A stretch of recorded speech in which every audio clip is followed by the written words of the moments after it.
Syrian Airlines on just taastanud otselennud Damaskuse ja Moskva vahel. See toimub pärast 18-kuulist pausi ning nüüd on ühendus taastatud. See on üks riigi tähtsamaid rahvusvahelisi lennuliine. Võiksime öelda, et see on viimane märk Süüria taasintegreerumisest maailmaga. Võib-olla kõige kõnekamalt. Damaskus väidab, et turism teeb suure tagasituleku. Täpselt nii. Nii et pärast aastaid kestnud sõda ja isolatsiooni püüab Damaskus nüüd müüa hoopis teistsugust kuvandit. Avatud lennujaamad, naasvad külastajad ja välismaal elavad inimesed ning riik, mis on taas valmis välismaailma vastu võtma. Sel teemal on meiega liitunud Süüria ajakirjanik ja filmitegija Omar Amukhadad. Aitäh, et meiega liitusite. Omar, aastaid oleks mõte Süüriasse puhkusele minna tundunud täiesti võimatu. Jääme selle juurde. Kas see hakkab nüüd tõesti muutuma? Aitäh, et mind kutsusite. Tegelikult need on tõsise taastumise märgid.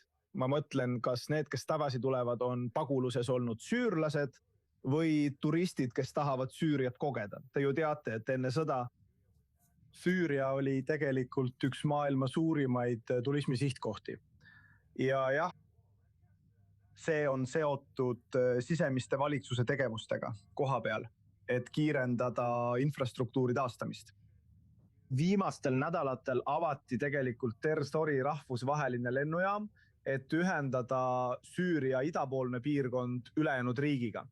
Ja täna on meil Saksamaa tegelikult Saksa eralennufirmad alustasid lendamist sellesse lennujaama.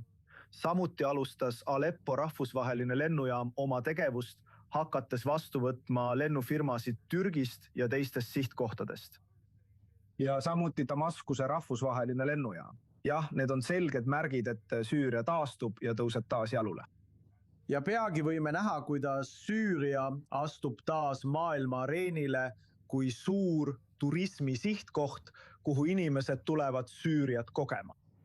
Vaata, ma tõesti tahaksin külastada. Olen selles osas aus. Damaskus on inimselgelt põnev koht. Pane mind siiski paika. Omar, vaata, ma usun, et on võimalus, et iisraellasi võetakse Damaskuses ja Beirutis avatumalt vastu kui Brüsselis ja Pariisis juba mõne aasta pärast. Kas ma lähen liiga kaugele? Ei, sa ei lähe. Tegelikult on paljud iisraelased ja jordanlased tõesti Damaskust külastanud ja käinud vanas Damaskuses. Süüria juudi elanikkond hakkas tagasi tulema. Sünagoogi ehitatakse Damaskuses samuti uuesti üles. Damaskus on kosmopoliitne linn ja võtab vastu kõiki, kust iganes nad tulevad. Sa tead ju, et kogu probleem Iisraeliga laheneb kohe, kui nad jõuavad kokkuleppele, nii et võib-olla kohtume Damaskuses tassi kohvi ja baklava saatel ning külastame koos maailma vanimat sünagoogi Damaskuses. See on täiesti okei. Tegelikult on süürlased väga avatud rahvas. Meid on rahvusvahelises meedias pikka aega negatiivselt kujutatud, aga tegelikult see nii ei ole. Aga tegelikult see nii üldse ei ole. Ma olen seal käinud. Kõik see on seotud Bashar Assadi ja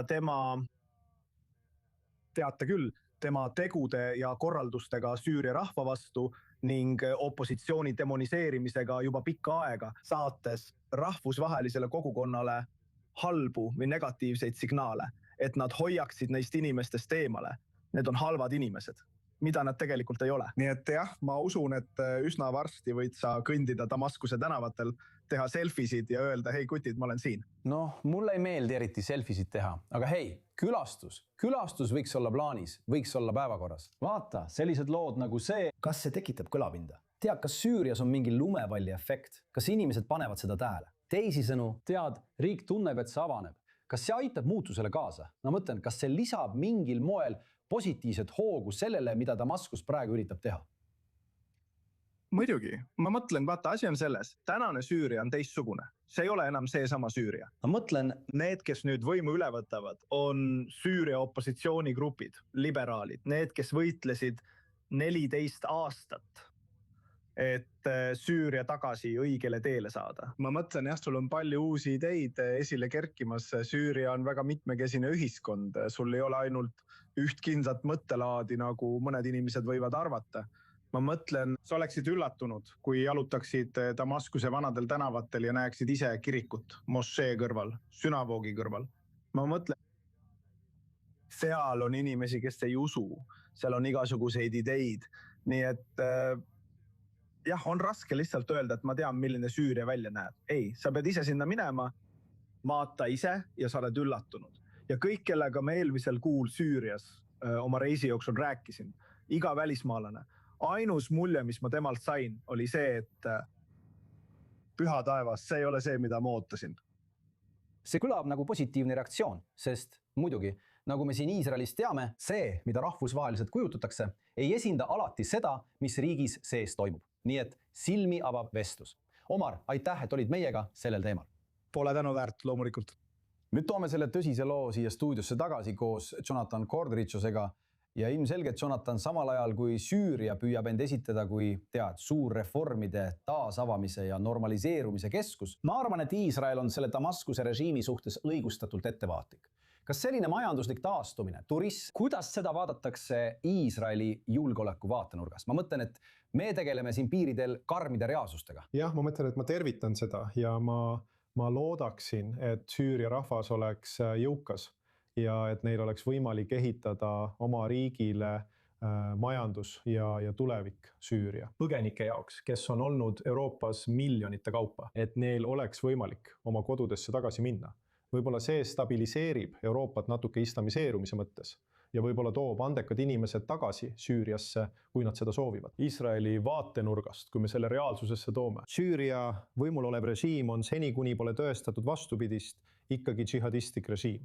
Nii vaatab Iisrael sellele minu arvates üldiselt suure ettevaatlikkuse ja valvsusega. Ma arvan, et kui me näeme teiselt poolt väga positiivseid arenguid, avaldusi ja tegusid, siis võib-olla see hinnang võib muutuda, aga pärast 7. oktoobrit, see, mida Iisrael näeb, kui me vaatame teisele poole piiri, on võimalik tulevane oht, mida praegu leevendab Iisraeli vägede ettepoole paigutamine Süürias.